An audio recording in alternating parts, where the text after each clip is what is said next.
Radhe Radhe friends, माताओं, मेरी प्यारी बहनों, आपका हमारे YouTube चैनल में बहुत बहुत स्वागत है। आज हम वैशाख महात्म का 9वां अध्याय श्रवण करेंगे, जिसे सुनने सुनाने से भगवान शंकर की कृपा बनी रहती है। महात्म सुनने के बाद आप मेरे चैनल को सब्सक्राइब जरूर करें व बेल के निशान को भी दबाएं, जिससे आने वाला नोटिफिकेशन आपको सबसे पहले मिले। वीडियो को ज़्यादा से ज़्यादा शेयर भी करें और लाइक भी करें।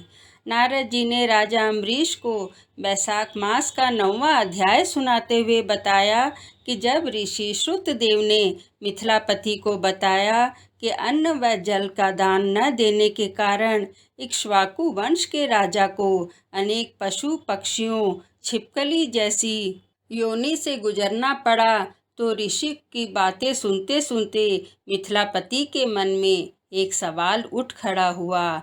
उन्होंने ऋषि श्रुतदेव से पूछा, अन्न जल का दान न देने और साधु महात्माओं की सेवा न करने के कारण राजा को जातक, गिद्ध और छिपकली की योनि मिली, लेकिन राजा ने अपने जीवन में किसी को कभी कोई कष्ट नहीं पहुंचाया।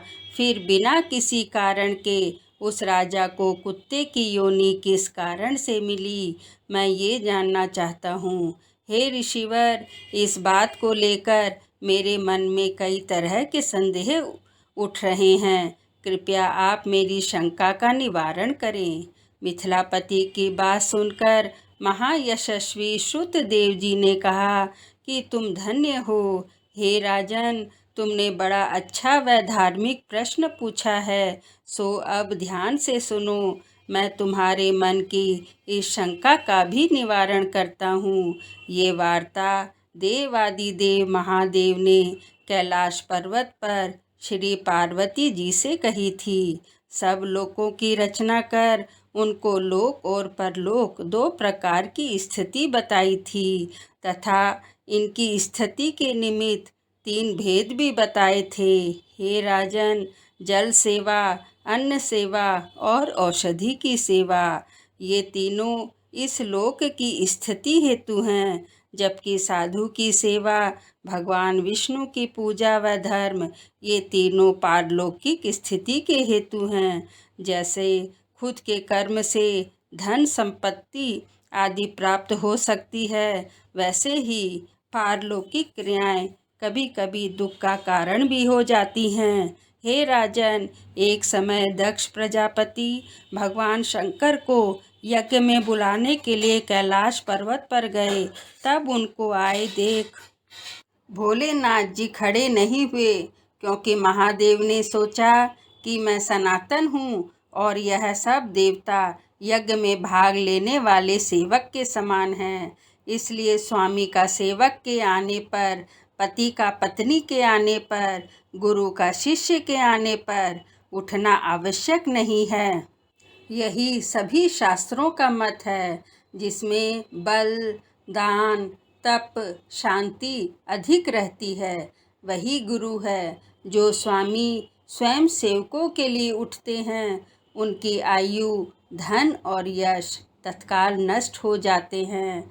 दक्ष प्रजापति मेरे प्रिय ससुर हैं, ऐसा विचार कर उनकी भलाई के लिए वह नहीं उठे।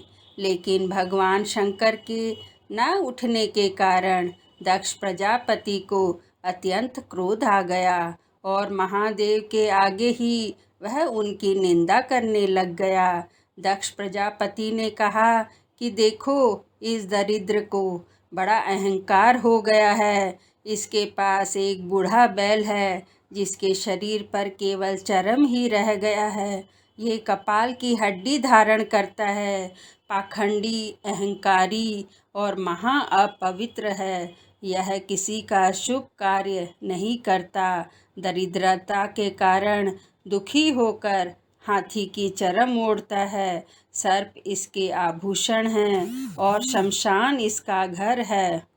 धीरज और ज्ञान नाम की इसमें कोई चीज नहीं है। भस्मासुर से डरकर यह दूर भाग गया था।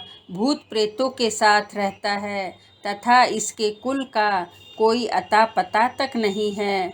दुरात्मा नारद ने वृथा ही इसकी इतनी बड़ाई कर दी, जिससे मैंने अपनी कन्या सती का विवाह इसके साथ कर दिया।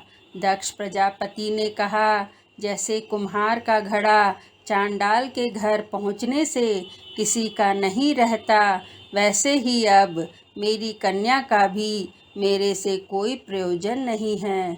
इस प्रकार दक्ष प्रजापति ने भगवान शंकर और सती को यज्ञ का निमंत्रण नहीं दिया और बड़े कुवाक्य बोलकर वापस चला गया।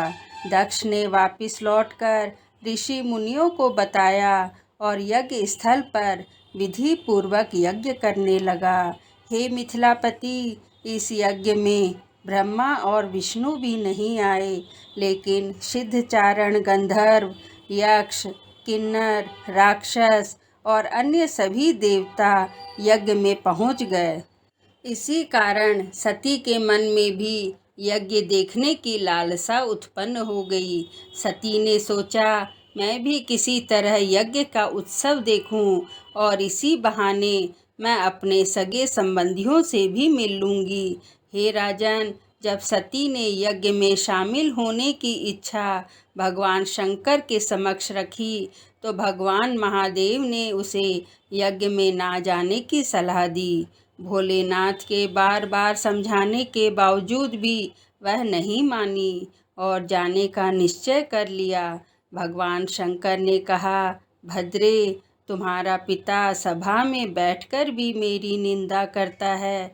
यदि ऐसा हुआ तो तुम सहन नहीं कर पाओगी और तुम अवश्य ही अपना शरीर त्याग दोगी। इसलिए मैं कहता हूँ, तुम अपने पिता के घर मत जाओ, इसमें कल्याण नहीं है।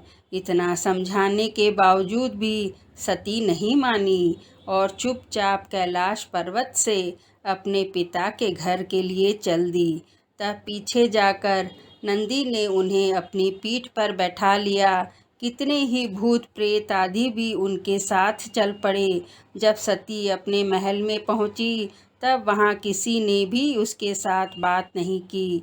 तब भगवान शंकर की बातों को याद करते हुए वह यज्ञशाला में पहुंच गई, लेकिन वहां पर भी सभा के लोग सती से कुछ भी ना बोले।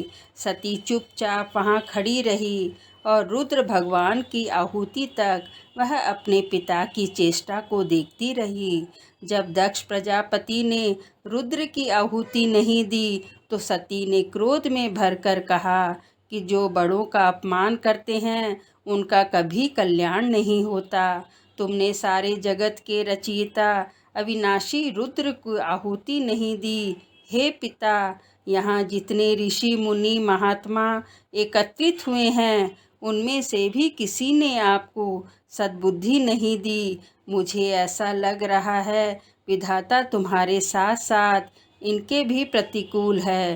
हे मिथिलापति, जब सती यह वचन कह रही थी, तब पूषा देवता मुंह फाड़कर हंसने लगे और कर्महीन भृगु अपनी दाढ़ी मूछ फड़काने लगे।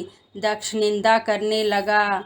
यह सब देखकर सती का क्रोध बढ़ गया और वह अपने पति की निंदा सुनकर प्रायश्चित के रूप में सबके देखते देखते वह हवन कुंड में कूद गई। सती के हवन कुंड में गिरते ही चारों तरफ हाहाकार मच गया और उधर भगवान शंकर के गण तत्काल भागकर कैलाश जा पहुँचे और महादेव को सारी व्यथा सुना दी। महादेव ने कालांतक धारण कर लिया और क्रोध से अपनी जटाएं उखाड़कर पृथ्वी पर दे मारी, जिससे बड़ा बलवान महाकाय वीरभद्र उत्पन्न हो गया।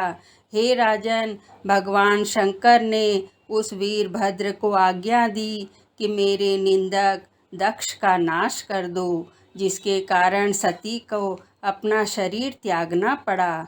महादेव जी की आज्ञा पाते ही यमराज की तरह दिखने वाला और हजारों भुजाओं वाला वीरभद्र शीघ्र यज्ञशाला में पहुंचा और वहां उपस्थित देवताओं, असुरों और मनुष्यों को मारने लगा। उसने भृगु की दाढ़ी मूछ उखाड़ डाली। सती के सामने जिसने जो अंग फड़काया था, वीरभद्र ने उसका वही अंग उखाड़ कर फेंक दिया।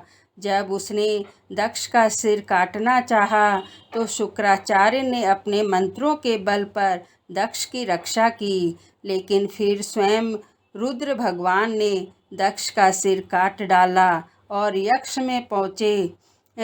में पहुँचे सभी का संहार करने के बाद महादेव कैलाश जा लौटे और मरने के बाद जो बच गए वे भागकर ब्रह्मा जी की शरण में पहुँच गए।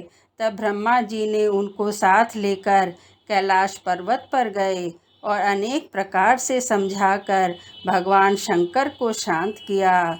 उसके बाद ब्रह्मा जी भोलेनाथ को साथ लेकर यज्ञशाला में पहुँचे तथा यज्ञ में जो मारे गए थे उनको जीवन दान दिया। महादेव ने दक्ष के सिर पर बकरे का सिर रख दिया, जिससे आज तक उनके उपासक दक्ष को उनकी प्रसन्नता के लिए बम बम करते हैं। भृगु जी के मुख पर बकरे की दाढ़ी लगा दी, पूषा के दांत नहीं लगाए, उनसे कह दिया कि वह पीस कर ही खा लिया करेगा। इस प्रकार सबको अंग सहित किया और दक्ष फिर से यज्ञ करने लगा। यज्ञ संपूर्ण होने पर सभी देवता अपने अपने स्थान पर चले गए। इति वैशाख महात्म नवम अध्याय समाप्तम। बोलो विष्णु भगवान की जय।